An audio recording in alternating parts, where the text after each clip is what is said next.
Hey, great to have you here. So back today with another One Piece card game video, and today we're going to be talking more tournament play.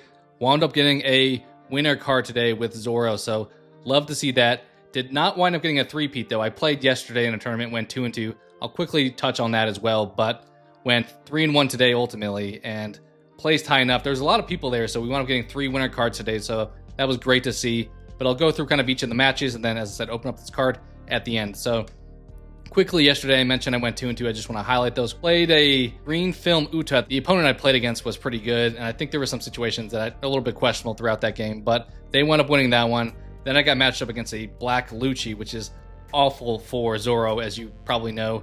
Wound up losing that one as well. And then I played 2 black yellow Luffys back-to-back and wound up winning both of those. So I went 2-2 overall. So not the worst day, especially because some of those matchups were a little bit tough as far as, Zoro going into a black deck or things like that. Today, though, we went 3-1. So we started off with Teach. So there's a lot of 09 play today that I wasn't as familiar with because I haven't opened up any of 09 yet, but played against Teach. I think the matchup fared pretty well for me. I tried to swarm bodies quickly and make him get his hand count down low. He never actually used Teach's ability, I don't think, because he was always saving cards for counter at that point. And I don't have a whole lot of on-play. I guess the on-play from like the SR Chopper and other things like that do come into play, but it felt like maybe he thought, hey, the ability here isn't necessarily the value add against the Zoro deck. So put a lot of bodies quickly. He had some blocking out there. I kind of ran through that, and ultimately was a relatively straightforward matchup and didn't take a whole lot of life in that one either, just because anytime he played a character, I pretty much killed it and then attacked his leader as well.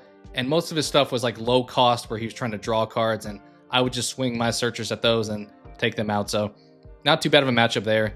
Then we played against Buggy, who I had played once in local like casual play previously, so I kind of knew what he did. A cool ability, and I think eventually if that promo card comes out where you're supposed to like not allow 3 or 4 cost people to attack, that's gonna be tough, but didn't have that today. He would play mostly as you expected. He did a lot of searching early on, and then I think he played like a Sanji's peel off to get more cards in hand, and then wound up using the 5 Dawn to put the big bodies out there eventually. And he tried to swing at a lot of my characters, and I think he was surprised I used a lot of counter to save my characters. And I had a lot of counter when I drew my hand originally. I had like 3 hiking bears, so used those to keep my characters alive, which I think surprised him, but that was helpful in keeping attacking him, because if I let those go, I have to wait unless I have rush characters to swing again. So I want to go quickly into Buggy, because you let that guy get ramped up and you're going to have a big problem to deal with ultimately. And then at one point he actually used the 10 cost Buggy off of his 5 rested Dawn, and he didn't get the strongest effect of it because he didn't do the option where you would keep it on board, but he pretty much bounced and bounced. Like he bounced 1 card for me and then he bounced his card back. So it was somewhat of a reasonable choice as far as just trying to make my strongest cards go away because they got sent to the bottom of the deck similar to his card. So it's kind of a survival tactic there. And I just, similar to how I always play with Zoro, try to put a lot of bodies and swing as much as I can. He was killing them though pretty consistently, so I always had, I think, 1 body left, so that was helpful, keeping, all right, I'm at least going to get 2 attacks in per turn. And then eventually, wore him down, and I think the Kid and Killer may have come out at one point and finished that one off, so was 2-0 at that point in time. And then I was a little bit bummed. My third matchup was against a Dofi, which I have really struggled with, especially good Dofi players. I think that Dofi, for the most part, feels like a better Zoro. You're putting 6,000 power people out there instead of 3,000 to 4,000 power people out there, and you're still getting your board extremely wide with those people. So, and I think my opponent had a lot of good card draw too, because they had Jinbei, they had Law, they had Weevil, they had like 3 of the Boas, so they had a really good board presence there. And I wasn't sure during that game if I was like, go for life, go for characters. I did a little bit of both here and there depending on the turn that made sense.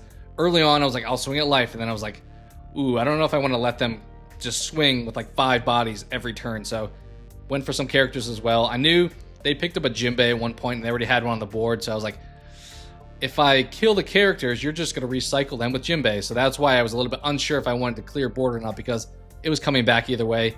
The pro there is they have to wait another turn to do the attacking at least. So eventually I did go for some board. We wound up going into overtime, and I wasn't sure how I was going to play. I had 2 Kid and Killers in hand, and I think they had 1 life left at that point, and they attacked me on their previous turn, and I drew a Diablo Jambe in my hand, which was awesome to see. And then from there, I still had one of the Kid and Killers out on the board, swung with him for 8, and they took the life. And at that point, I just put all Dawn on leader and Diablo Jambe and went through. So I think I probably could have still pulled it off because I had the other Kitten Killer in my hand still. So I would have had a couple high power attacks because Kitten Killer goes out there for 4, he swings for 8 potentially, and then the rest of my leader anyway. That feels probably tough to manage against. I think they may have had 2 boas though, now I'm thinking about it. So yeah, I don't know how it would have gone without the Diable, but that was a huge pull on, as I mentioned, in the overtime turn. So 3-0 at that point, and then from there, got matched up against another new leader, the Nico Robin, the yellow-purple Nico Robin. I had never faced her either, so was curious how that was going to go. I felt like early on, I thought, it's just going all right. I was getting some board presence, I was attacking characters, but that Banish ability is tough because you're not adding a whole lot to your hand. Definitely make sure you want to try to counter that whenever you can, but the problem is I try to use counter on my characters, so it's a tough balance of, do I save my life to my hand or do I save my characters?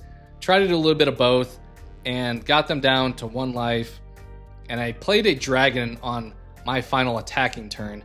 I wasn't sure if that was the move or not, but did that. And then instead of going for life, because I knew they had stuff that was going to be able to survive that round, I swung 10 dragon into their like 9,000 power character, countered that one, and then I just swung at one of his 7,000 characters and took him off the board. So he still had, I felt like on his last turn, he had 2 7,000 power characters and 2 9,000 power characters. So it was a tough draw. I maybe could have played it a little bit better with going for life at certain times instead of characters. But either way, I think it was going to be a tough matchup because yellow, he added 2 life, I think, throughout the game as well. So he got things where he put life back on top of his life cards. So that was definitely tough to try to get his life down to 0 and finish him off because he's just growing life as we continue in the game and he's getting big bodies. So he wound up beating me on that one, and I wasn't sure I was going to go because at the end there was 2 undefeated people because there's 3 in the final matchup typically, and I was playing one of them and the other one was playing somebody else. I think that other person won their match, so we had 2 undefeated people at first and second, and luckily I was the highest placing or highest opponent win percentage, 3-1 player, probably primarily because I played the undefeated person. There's other people obviously that I played throughout that may have done better that helped out with that, but yeah, wound up getting the winner card, even going 3-1 because of that placement. So let's pop this guy open and see what we get from this. I don't know what I want. I think I'm a little torn. I think the chopper is probably what I want the most. I've pulled 2 aces already, so I'm kind of like, do I just want another ace so I can just get a set at this point?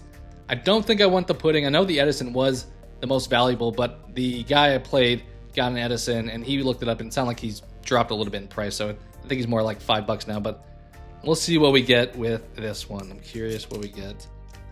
Ooh, it looks like it could be the chopper. I'll show it up on here. It's so weird opening like a 1 card pack. I think it is. Suspense. Building the suspense. Oh, I just hit the mic too. Yep, we got it. Yes, we got the winner chopper card. So that's awesome to see. Maybe it's, I don't know which side is going to be easier to see that, but we got the winner chopper card. So awesome. Obviously not going to get a place out of them because you have to win at least 3 more times to get lucky with pulls, but as probably my favorite of the characters as options that you could get, love to see that. And yeah, just had a great time playing in the tournament today. As I mentioned, I've only won 3 times and they've been 3 of the last 4 times, so feels like it's going relatively well. I'm not sure. It's hard to say if Zoro can do well in certain matchups. I think certain ones he definitely struggles against, but things like Dofi today, I was able to survive that. But I think things like Lucci still are going to be a challenge for him, and the aggro stuff that's a little bit better, like the Dofis, like the purple Luffys, that's going to be a little bit tough to match. But either way, had a great time playing, and yeah, play Zoro if you're interested because it's a pretty straightforward deck. It's fun. You get to play things off of other things and try to build a board just throughout the game and attack as much as possible. So it's a really aggressive deck. If you like an aggressive play style, I highly encourage it. So the one thing that I don't play with is the Rayleighs. I know the Shanks, the new leader, really likes those. I feel like Rayleighs would probably do well in my deck too, but I just haven't gotten them, and they've like skyrocketed in price to like over $30. But that's probably an upgrade that may make sense at some point. But for now, we're just rolling with what we got. So appreciate you guys so much for watching, and hope to talk to you again soon.